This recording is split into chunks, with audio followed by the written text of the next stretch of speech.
Nebraska Preps Postgame with Damon Benning and Jacob Padilla. That's the big voice guy. That's what we like to hear. That means we are back for another week. My favorite Phoenix Suns fan, as he likes to say, well, how many others do I know? I know like 3 or 4, but none of them tweet until 3:30 in the morning about the Phoenix Suns. So therefore, Jacob Padilla, one of the best in the business, gets the nod. And I see we are in more Phoenix gear. That's great. Game day. Gotta be. That's great. I got to see you tonight at high school basketball probably, and you're just going to be cramming the Phoenix Suns down my throat. Yeah.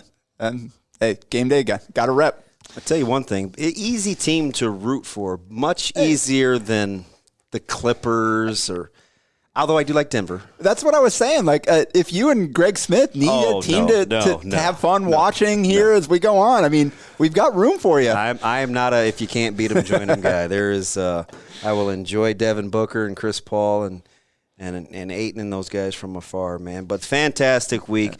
We get a guest we've been after for a while. I put a bug in his ear about a month ago.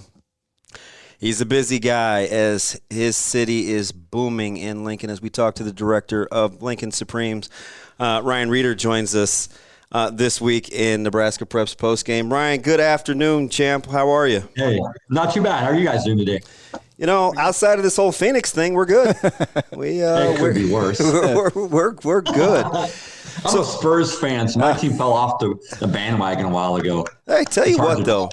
It's nice knowing you have one of the best coaches in the game, right? Like it is. At some point, you know you're going to be back in good hands. I just hope he stays with it for a while. I kind of wonder. That right? I have a feeling he's going to call it a good here in the next year or two. Oh, it's all right. They'll handpick the successor, and it'll be somebody good. Yeah. So talk to me, man. We've been talking about this, Jacob and I, for probably a year now, right? Just kind of keeping an eye on Lincoln and its evolution and growing in basketball and how the gap it's closing, right? There's age groups where it's almost interchangeable, and it seems to have happened overnight. It didn't, so we're gonna let you fill in the gaps on kind of what's the growth, the Supreme, the organization, the city of Lincoln as a whole with its facilities. What have we been missing here in Omaha? Yeah, I'm probably one of the few in Nebraska that I try not to separate Lincoln and Omaha. I try to think of it as the same entity. We're all here to promote kids. It doesn't matter if they're from Lincoln, Omaha, Kearney, North Platte, Alliance. I try to have that mentality. I will do whatever for any kiddo. And not even in just Nebraska. I just love promoting high school hoops because we are very blessed to have so many people in our state and our surrounding area that are underrated basketball players. And now we finally have a platform that we can help promote kids and get them pushed up. But to answer your question for Lincoln specifically, I think Matt Cumrow, the owner of Supreme, kind of started this about 10 years ago. We were in dialogue a couple years ago about me coming on to help him full time. I was a special ed teacher at Waverly. And finally, he got me to buy into it and say, hey, I really need you. I think we could blow this thing up. So a year ago during COVID, I decided to give up teaching and do club basketball specifically full time. And there's a lot of people in Nebraska or in Lincoln in general that has done a lot behind the scenes to help push and try to play catch up to Omaha. Exactly what it is. It's called a spade. Omaha is kind of what we're reaching for. And try to promote kids and get them to be where Omaha is right now. I think we have closed that gap, but there's still a long ways to go. It helps having that kinetic facility and Speedway right down the road. So we have events. It was awesome. You were there, Damon and Jake, a few weeks ago, and we had a nice event like that. And you see kids everywhere. When it starts with youth and they can see that high level of basketball, they get hooked right away. Like, oh my God, look, that's Isaac Trout or that's so-and-so. That's where it starts. And then you get them in the gym all the time and keep pushing and pushing. And hopefully we keep seeing that in the next few years. Yeah. And how big of a factor is that, the facilities? We've seen it in Omaha where you used to have the old OSA with those 4 courts, and they got the field house expanded, then they got the new OSA, and kind of the growth of the facilities, the expansion of just having court space to be able to get whether it's summer leagues, whether it's big time tournaments, and now we've got an Adidas event coming here this weekend. Now we're seeing that kind of starting down in Lincoln with the Kinetic Sports Complex. Yep. How big was that for the growth in Lincoln? You can't state it enough how important it is. When you can walk into a facility like that where not only is it a beautiful facility, but you have a weight training place right there with it. It kind of shows you're not a mid-tier program. You're trying to strive for the best for kids. You walk in, they're like, wow, this is a pretty nice place. And then you have other avenues you can help promote kids with. So it does help so much to have essentially located facility where we're not traveling like we did before to high school in Lincoln and having practices. So as a director, we can have 8 practices going at once, and I can interact with all the kids all at the same time. And it's a relationship business. You're trying to build relationships with not only the coaches that are in your program, but the kids starting from the youth and also some of the parents, just to show them what you can do and help build that program. I think I'm a little biased because I'm an education major and my emphasis is in special ed, which is why I clapped. Oh, no way. Which is when I clapped when you said you were coming out of the classroom. I could tell by how you and I first interacted, you're not afraid to talk and to communicate and to be relational. How much does that help you as a director that you kind of have a good feel and a good pulse for interacting with young people? I think it does help. It doesn't. I mean, sometimes people have it, some don't. But I make it almost a daily objective to be or be comfortable being uncomfortable. You've got to get outside that realm of, oh, I'm scared to talk to so and so, or I don't want to do this. You just got to be yourself. And the more you're yourself, and the more you're true to who you are, people just want to interact with you. And I mean this from the bottom of my heart. I will do anything for any kiddo in the state. And when people get to know me and get to know people that are surrounding with Supreme, that we're just in it just to help kids. And it does help because you're in the business of your word means a lot. You can say a lot and you can do things, but if you're doing what you're saying, that also is kind of the backbone of our program. And you talked about a year ago kind of making that leap and going all in on the club side. Kind of what was that transition like for you? Obviously, you had coached for Lincoln Supreme previously, and then they asked you to come over full-time. Now, instead of coaching your own team, you're kind of floating around, watching and supporting all the various teams. Kind of what was that transition been like for you personally? I'll be honest, I had no idea what I was doing. But yeah, that's not what I thought I was going to hear.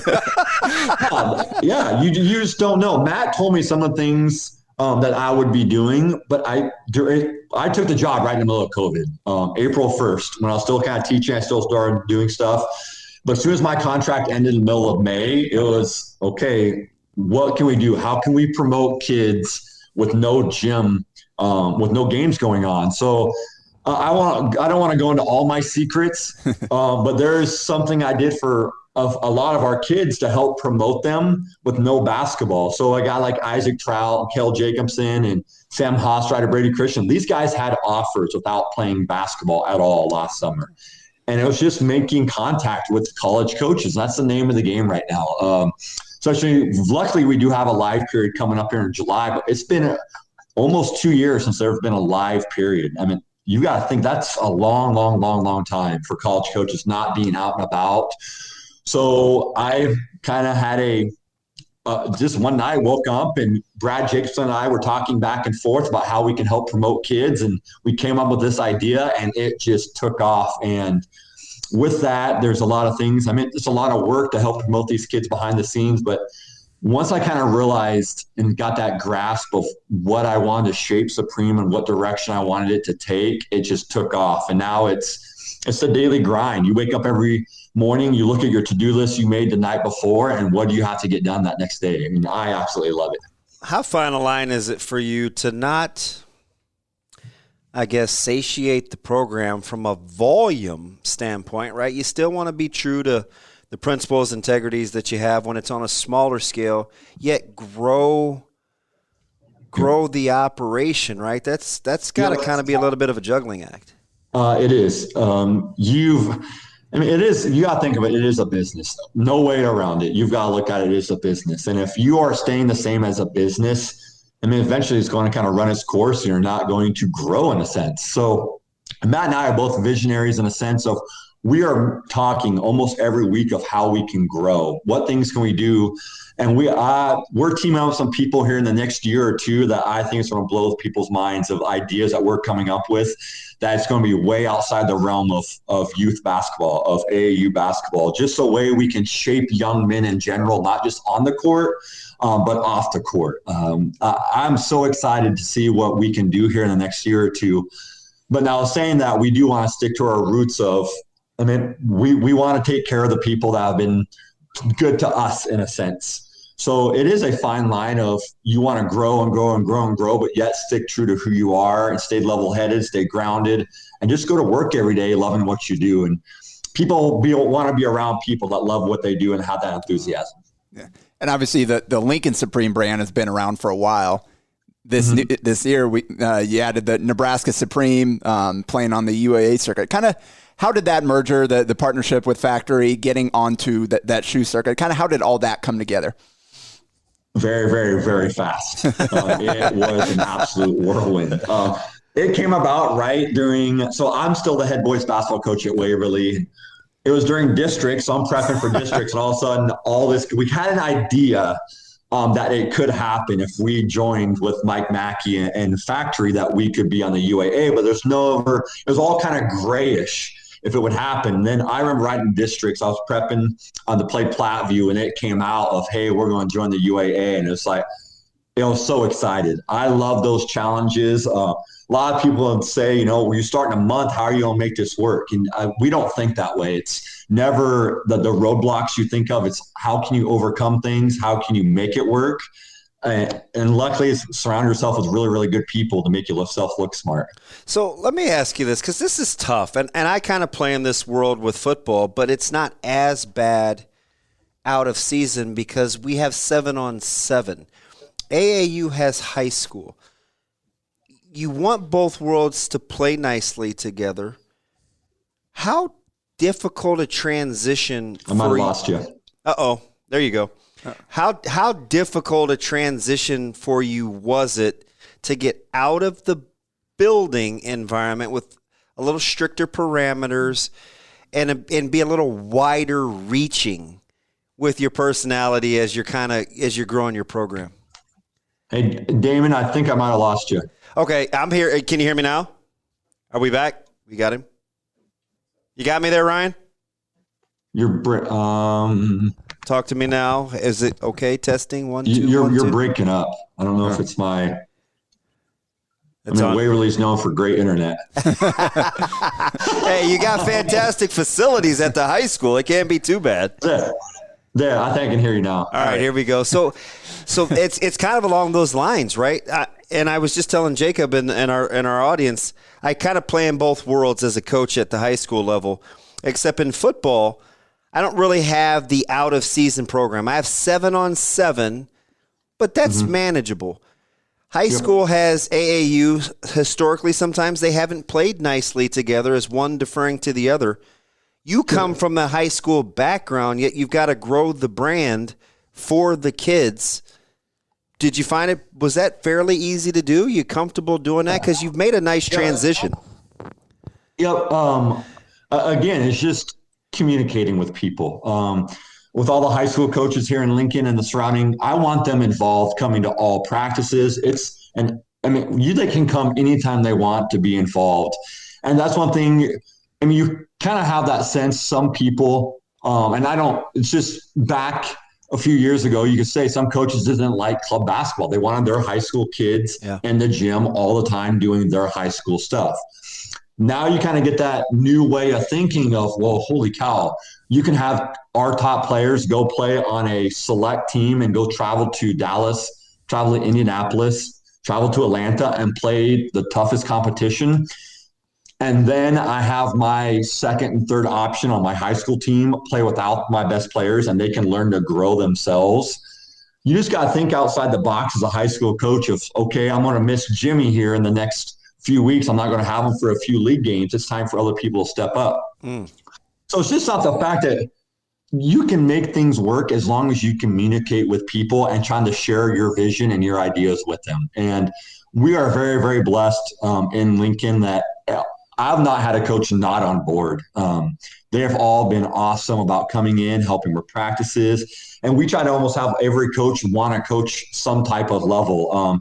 I know Jeff Campbell out of East coaches a couple teams because his son plays on them. He's fantastic. So might as well coach a team if your son's playing. Actually, you're going to be there anyway. So again, it's just having that open communication and dialogue with everyone, just wanting and being very encouraging about them showing up to things. Yeah, that was going to be my next question. Just kind of looking throughout the Supreme program, like most of your coaching, it seems like, are high school coaches at certain levels. You got high-level assistants, you got younger guys kind of working their way up within their own programs.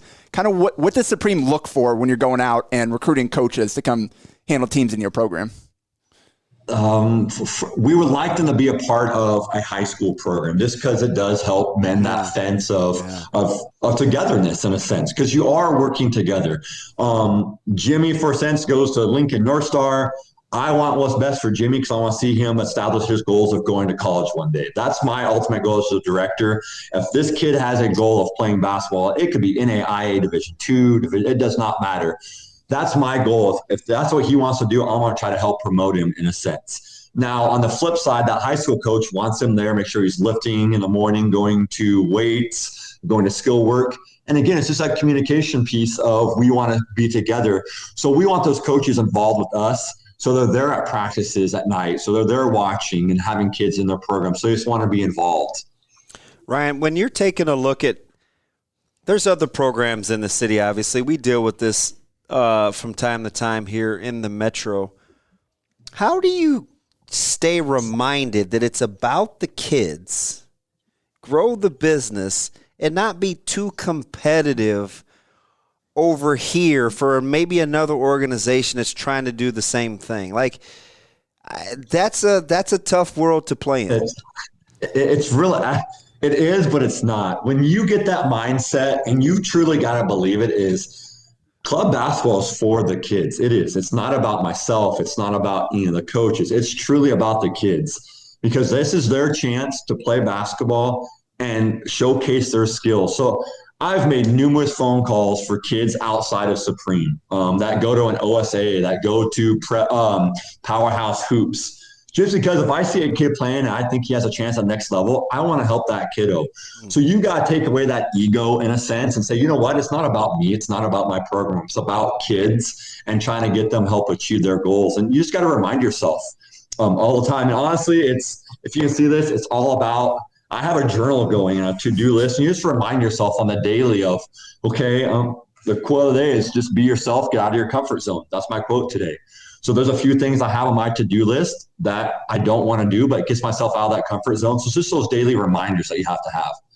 And how important is it for an organization like Lincoln Supreme, and OSA is kind of the same deal, to have multiple levels within your program? You've got obviously the Nebraska Supreme, you've got the Lincoln Supreme National, you got the black teams, the white teams, just at different levels. So kids of all kind of talent levels, experience levels, kind of kids that want to play in college versus kids that are maybe they're never going to be varsity starters, but they really love the game and still want to be able to play during the summer. So how important is that, having multiple levels to where you can serve all kinds of kids? I think it's the best part of the program is you have, I know this year on our 17U black team, which is our fourth team, we have the student manager, Lincoln Pius, playing on that team. He got cut last year. He wanted to be a student manager. And his dad contacted me. We needed another player because we were short. And he's like, hey, I know my son's not the best, but he's not a bad basketball player. He just got cut. He would love to be involved. And I hopped on that right away because those are the kids that are going to grow up and do a lot of great things in this world. It takes a special person to be cut from a high school team and still have that grind and that work ethic to still want to improve and play, not knowing what their future leads. So just having that concept of, it's not just about Nebraska Supreme on the Under Armour circuit. It's also about those lower levels, the regional teams, because those are the kids that really want to step up and make their team. So they're trying everything they can just to make a high school team. And when you get that text in November that, hey, coach, I made that team, I mean, that's what we do it for. It's interesting because I know everybody in this room, yourself included, in 2019, we were all thinking to ourselves, hey, you know what? In 2021, there will be 2 shoe circuit teams in the state of Nebraska with its 1.7 million population, right? I mean, that takes some behind the scenes doing. It takes some innovation. It takes the ability to adjust. Mm-hmm. What was that like? It's chaos. It's absolutely organized chaos. I always knew who Mike Mackey was. In fact, I've never talked to him before. I think it was late February or March. Never had any interaction, but I always had a great respect for him and his program. So when Matt Cumrow called me earlier in the year about, hey, there's a good chance we could be merging and we could be on the rise, or maybe there's a small chance we could be on the UAA. I instantly called Mike right away and just hit it off with him. We connected instantly. Just the passion we have for the kids. And I was like, this is a guy I can grind with 100%. And we talk all the time right now. So it's just a fact of just collaborating together, trying to make that list of what do we need to do next to grow our brand? What do we need to do next to make sure we have the right kids, the proper kids in our program? It's just communicating, just like it is almost any business. You've got to have a roadmap in place. You got to make sure you have the right people in place in your business and be able to communicate effectively with those people that you're trying to share that same idea. And like you mentioned, you're still the head coach at Waverly, and Damon and I have been talking the last couple of weeks about June basketball and kind of the value and what coaches are hoping to get out of it. What are your goals as a head high school coach going into the month of June? Right now, mine's staying healthy. Unfortunately, my top 6 guys are out all summer. Oh, wow. I have a broken leg, a broken pelvis, ACL, torn hamstring. So right now, it's different than what it was in the past. This year, it's about getting depth. I can sit here and kind of cry about it in a sense, like I don't have my whole team, but you know what? Now it gives an opportunity to 3 or 4 other guys to step up, and we have our first league tomorrow to step up to see, hey, can you go play some top teams in the state? Are you ready for that next jump? So I think it kind of depends on what you have coming back for your team for that next year. I always look at it as it's a way to build depth. No one's going to remember if you went 15-0 in June, or you went 0-15 in June. That does not matter.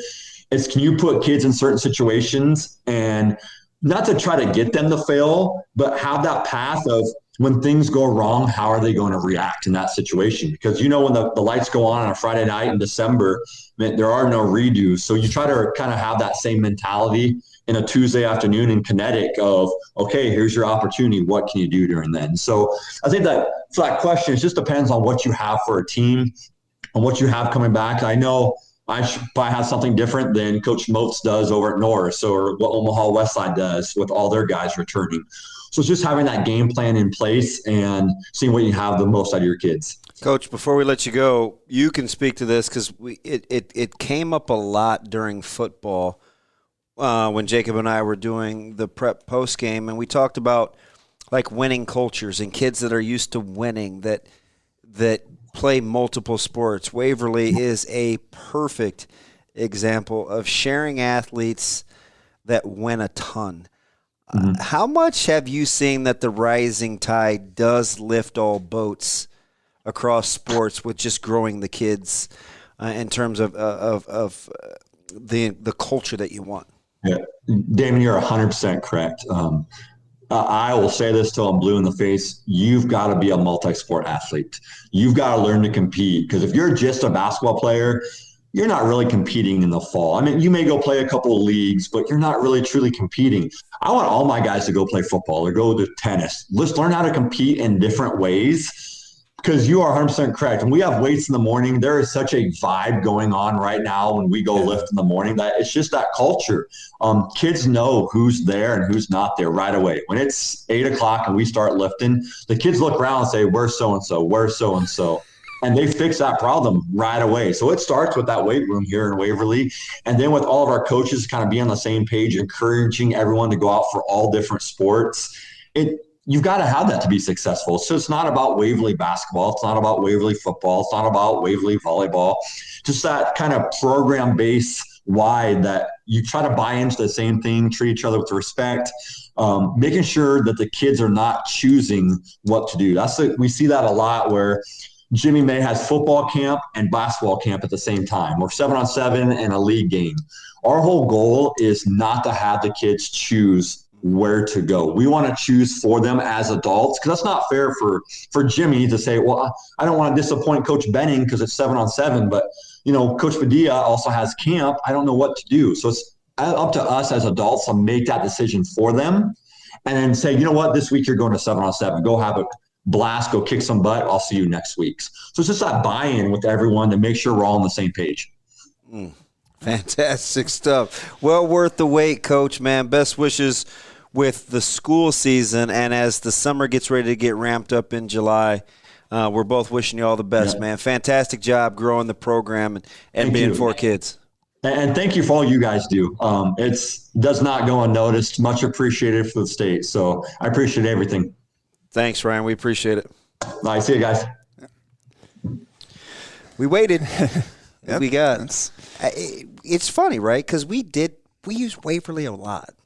We used Norris. We talked about when you went across multiple Elkhorn, right? Like what it does for the entire group. There's something to that. No doubt. And part of it, I think, starts with you got great athletes. Yeah. I knew you were going to say that. Good players help. Yeah. So that helps. Like if you're a pretty good athlete, if you put in enough work, that'll translate from sport to sport. So you always want to start with that base level of athleticism. But you're right. The culture, the being used to winning, the understanding what it takes to win, that absolutely translates just as well as the talent does. Now it sounds fantastic. And I think they actually put it to practice. How nice would it be if you're at a school with a multi-sport kid and the coaches say, hey, you know what, let's take the conflict out of the kid's hand. I mean, that was really good to see. That was amazing. As someone who's never directly been involved with the high school part of it, but as someone who is an advocate for kids and have been around a lot, that's exactly how it should be in my mind.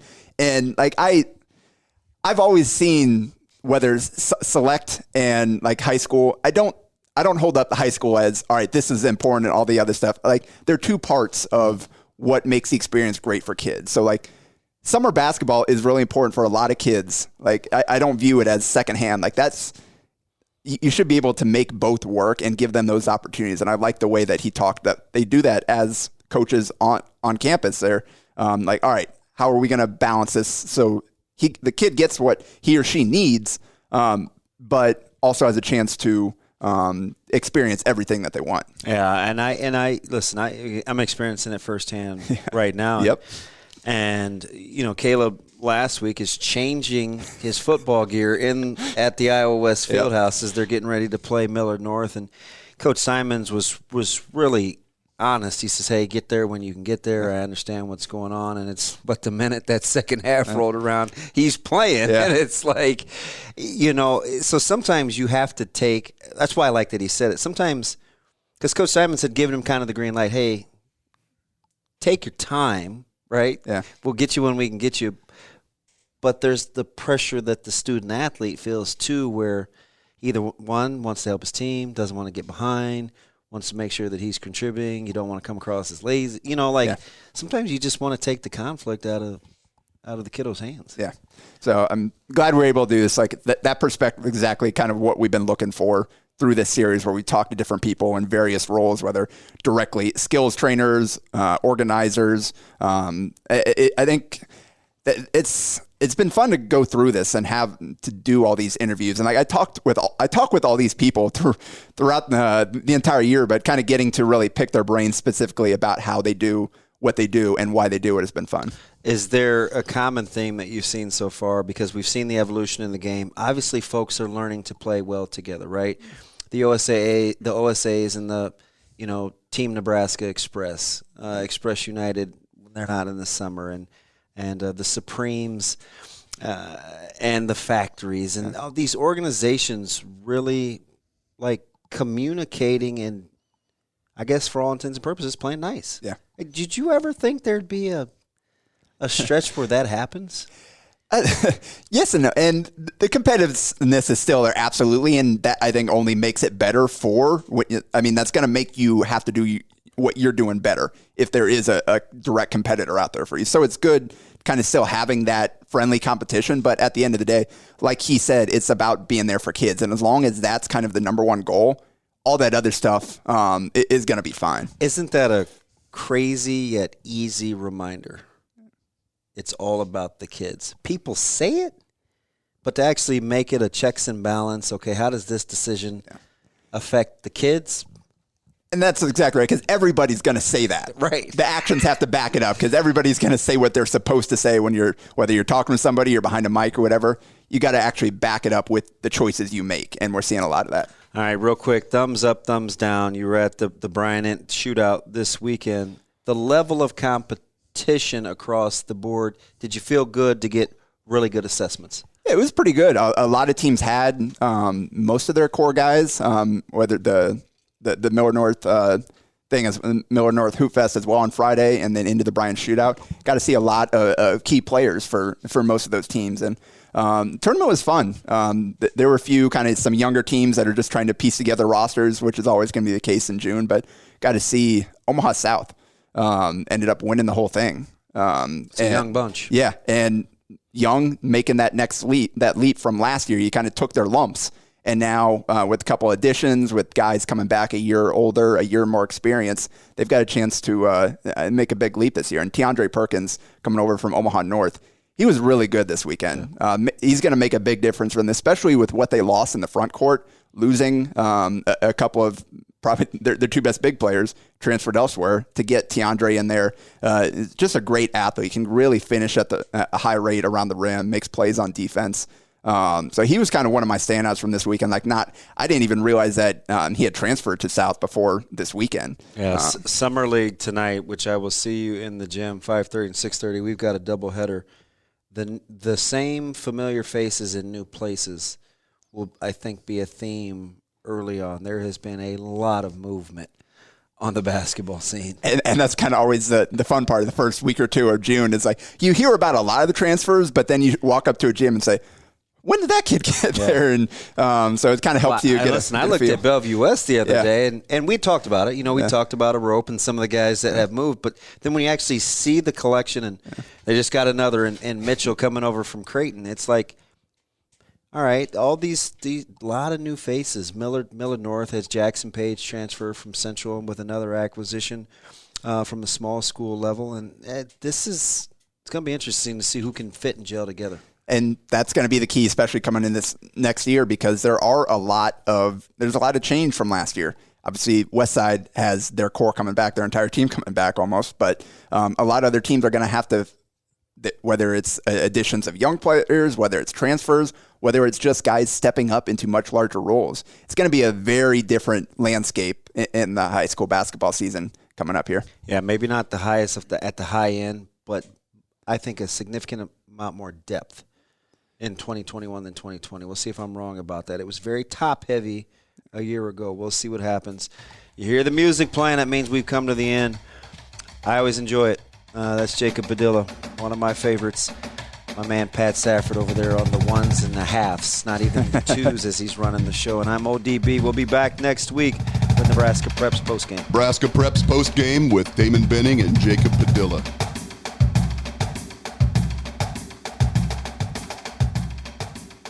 A Hurrdat Media Production.